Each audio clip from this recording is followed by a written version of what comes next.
De la nécessité de gouverner avec compassion.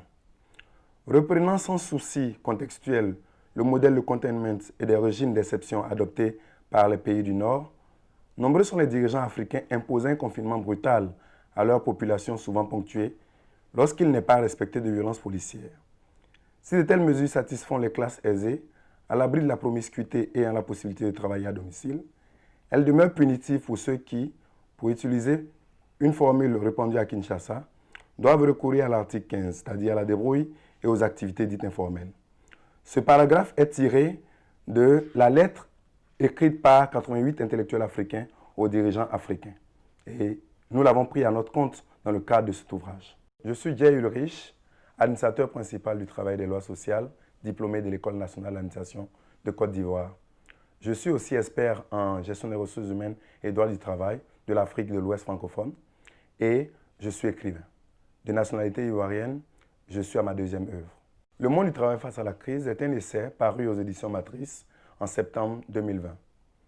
Cet ouvrage a été inspiré des nombreuses sollicitations qu'en tant qu'expert du monde du travail, nous recevions lorsque les prémices de cette crise-là sont nées en Chine. Après coup, on a vu que cela est allé vers l'Europe et tous les experts du monde du travail, tous les employeurs, tous les travailleurs, par anticipation, ont commencé à se préoccuper des incidences de cette crise-là dans leur quotidien. Et cet ouvrage se décline en 3 parties. La première partie va nous faire l'état des lieux des législations du travail.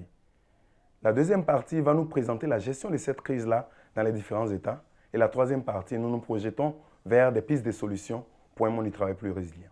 Le monde du travail est en pleine déliquescence parce que le monde du travail a été surpris, on va dire, par cette crise, comme partout ailleurs, mais n'a pas réagi au départ comme cela se devait. Mais aujourd'hui, le monde du travail face à la crise, qui est mon ouvrage, est une réponse à ces préoccupations-là. Et comme moi, d'autres intellectuels réfléchissent à apporter des solutions qui doivent être locales, des solutions qui doivent s'appuyer sur nos réalités, des solutions qui doivent être importées comme tout ce que nous importons. Voilà comment on peut avoir un monde du travail plus fort et des possibilités existent, autant en termes de ressources humaines qu'en termes de capacité de nos structures à se régénérer. Le monde du travail face à la crise véhicule principalement 3 messages. Lorsque des employeurs, des travailleurs et des gouvernements s'asseyent pour échanger avec des objectifs communs pour pouvoir avancer ensemble, le monde du travail ne peut être plus résilient que cela. Donc le dialogue social est pour moi la première arme du monde du travail. La deuxième arme, il faut former les acteurs du monde du travail. Il faut former les travailleurs à savoir le minimum en termes d'échange avec leur hiérarchie, leur patron.